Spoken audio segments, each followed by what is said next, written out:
Hello everyone, welcome back to my channel, The Budgeting Biologist. My name is Brittany. If you are new here, thank you so much for stopping on this little old video, and if you're oldie but a goodie, thank you as always for coming back. Half of March already over somehow, so I'm gonna be checking in on my budget today to see if I'm sticking with my financial goals for the month. If you're interested in that type of content, please consider giving this video a like, a commenting, and of course subscribing to the channel. Your girl would appreciate it. Now let's hop into this check-in. So hello, I hope you are doing well and staying safe no matter whenever or wherever you're watching this video. So before we actually get into the check-in, your girl hit 1,000 subscribers. Thank you so much if you've recently subscribed to the channel, or if you were brought to my channel by another budgeter. I would love to know who sent you this way. If someone did, please put them below so I can show them some love too. But yeah, we are at 1,000 subscribers. I'm so excited and to have y'all with me as I continue my journey to financial freedom. And other thing, y'all may have noticed I actually have my nails done for a change. So I'm never gonna be a girl that goes to the nail shop, you know, every 2 to 3 weeks and get my nails done. But I completely forgot that for my birthday last year, my boyfriend got me like a Gel X set, and I don't ever use it. And I decided to pull it out and actually try to put the nails on and paint them. And they actually came out pretty good. So like this set cost me basically nothing, right? Because the whole thing was a gift. So yeah, so maybe I'll actually have my nails done on this channel from now on. But anyways, y'all, so that's enough with the introductions. Again, thank you so much for recently subscribing, and to my OG subscribers as well. Thank you so much for being here. Let's go ahead and hop into the actual check-in. So I'm gonna be doing things a little bit differently this video. Normally I have like a sheet where I write things down, but today I thought I would finally show the Google sheet that I've been working on for a long time and how I digitally track my finances. I've had videos where I've talked about how I use Google Sheets for budgeting before, but this is like a version of that sheet that I have been working hard on and made some real improvements, and hopefully I'm gonna make it freely available soon. I have a couple more things to tweak, but it's almost there. So anyways, so up here in the corner, I have my income, my total income, my total expenses, and then what I have left to spend. So for the month of March so far, I have gotten 2 paychecks on March 6th for my main job, and again on March 6th for my side job, and those were $2,365.27 and $162.13.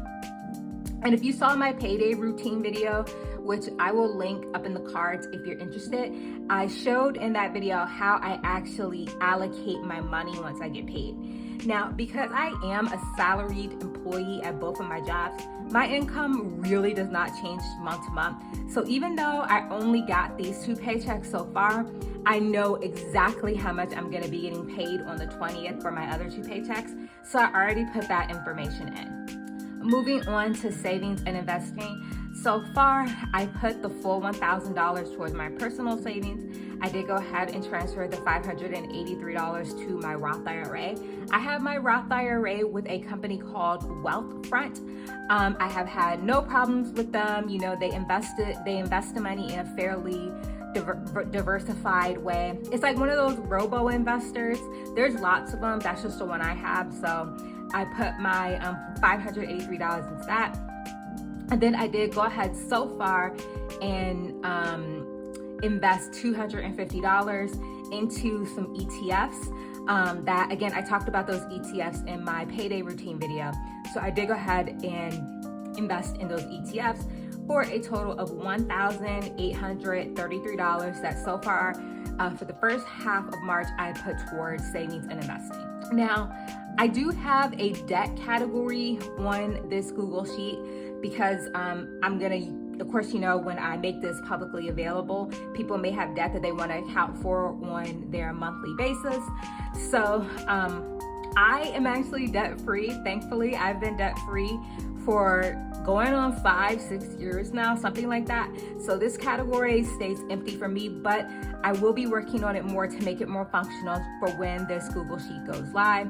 And then down here, I just have how much money I have in each of my accounts. And I do that at the start of the month, and then I do it at the end of the month. So this information will be available too in the Google Sheet.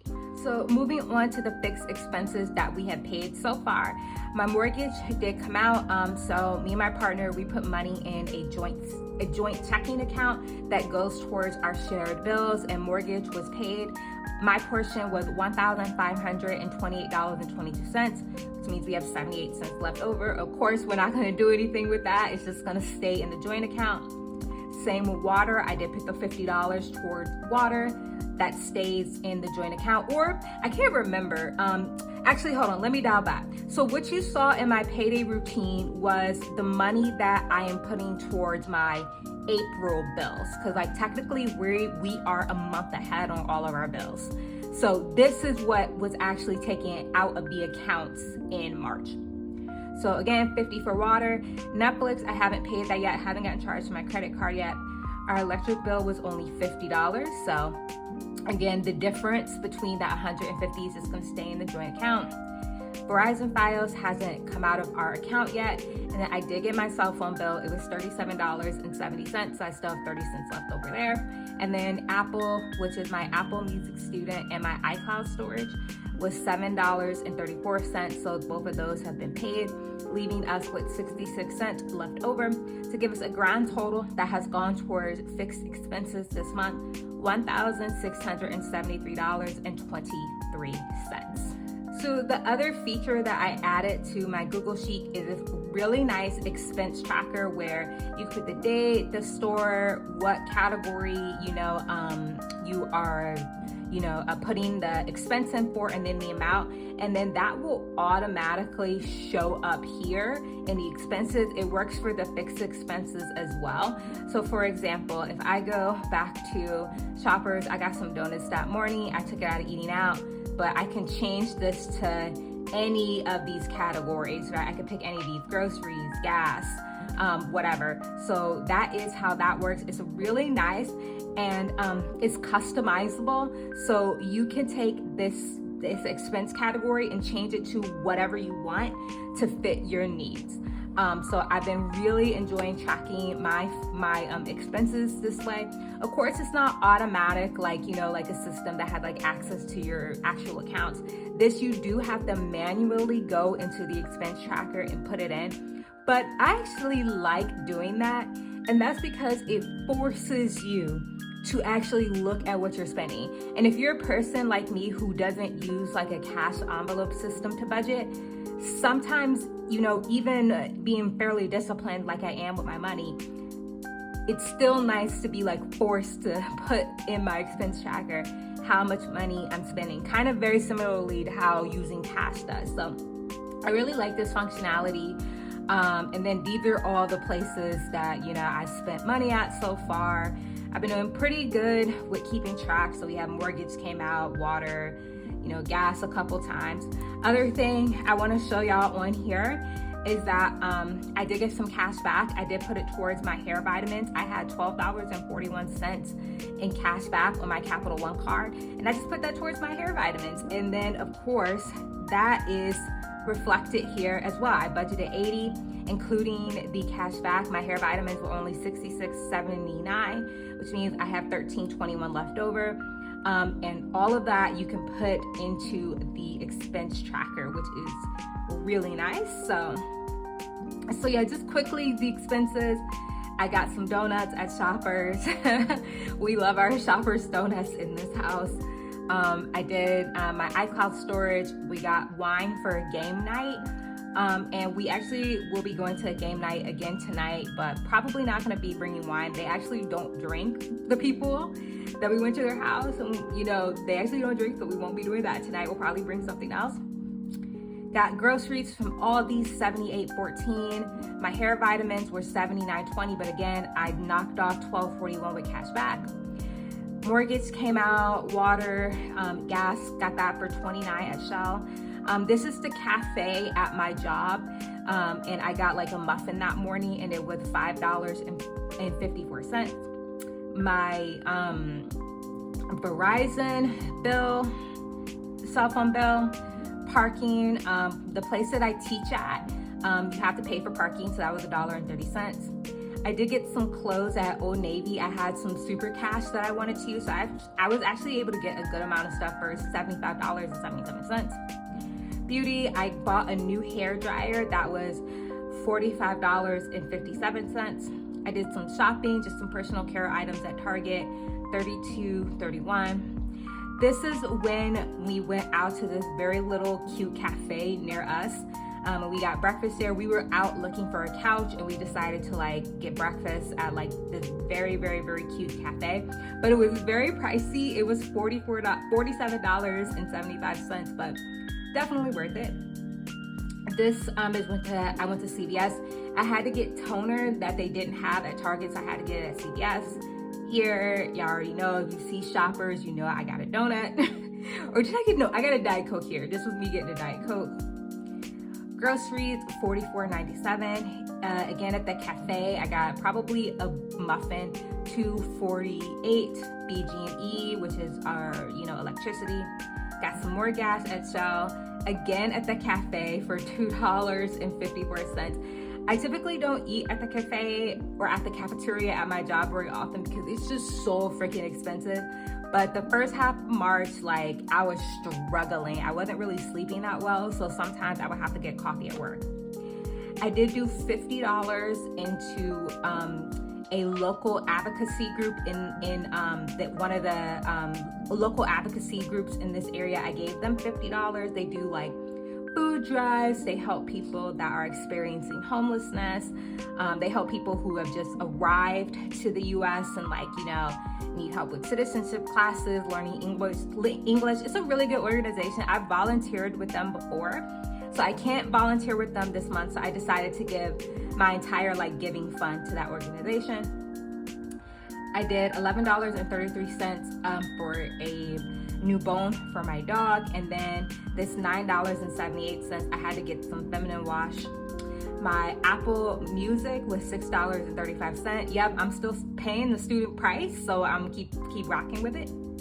And then last night I went out with a friend. She just got a promotion, so I took her out to dinner, and I was really excited, at a restaurant in this area called Mad Cow. It's Black owned. It's very good, and that was $81.83. This morning, both me and my partner went to Jiffy Lube and got our cars maintenance, got an oil change. With my coupon, it was $47.16. And then it was breakfast, when we went to go to Jiffy Lube.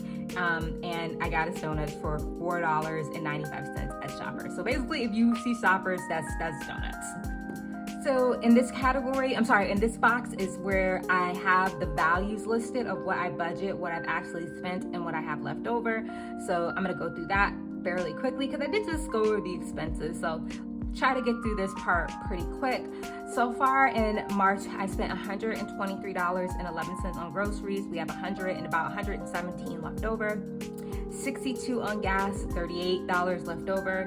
$45.57 on beauty, have $4.43 left over. General shopping, $56.10, have $43.90 left over. Fun, I budgeted $119, spent so far $101.44, and have $89.57 left over. Giving, we gave away the full $50, so we have $0 left over. Eating out so far, we spent $68.87. I have $1.13 left over. I'm not too concerned about this. I don't foresee myself getting more donuts in the next couple weeks or really eating out, so I'm not too worried about having this low of money. We didn't put anything in holidays or gifts. Cars, I spent $47.16. We have $2.84 left over. Clothes, I had originally budgeted $75. I spent $77, so we're in the red for 77 cents, but I have cash back. So once I redeem that cash back, this will be even. I'll redeem however many points to basically make this even.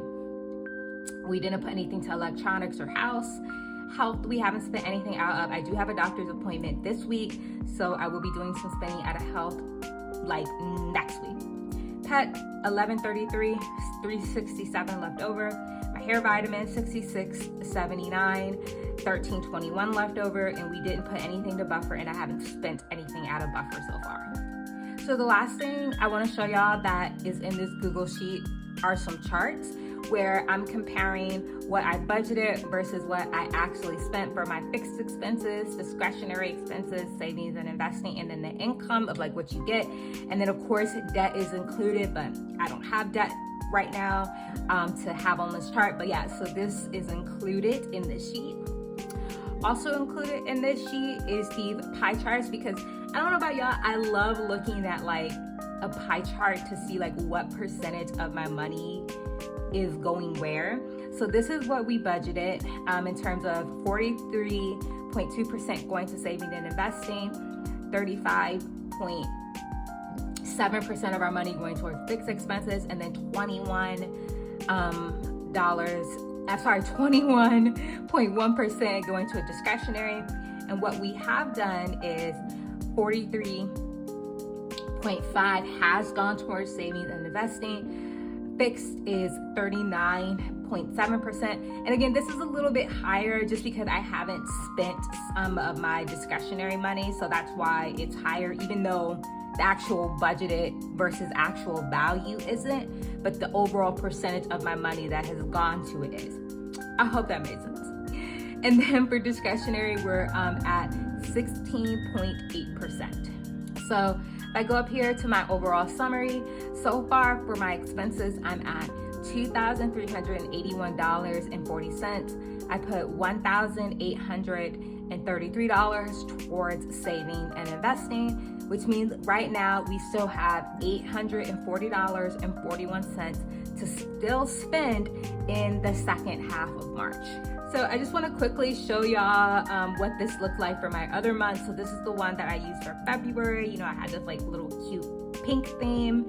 I did like this really cute like kind of snow theme for January. So that's my plan, is to release one of these a month with like a different color theme. I think it's really cute and kind of makes, you know, your digital budgeting a little bit fun. So yeah, I'm gonna try to make this available hopefully in the next like couple weeks or so. But okay, y'all, that's gonna go ahead and end my video. If you did enjoy, please let me know. Like, comment, and subscribe. Do you like digital budgeting? Are you like me? You do a combination of like actually writing things down in digital, or do you like one way or the other? Let me know. I would love to hear. And again, thank you so much for joining the channel, and I will see y'all next time.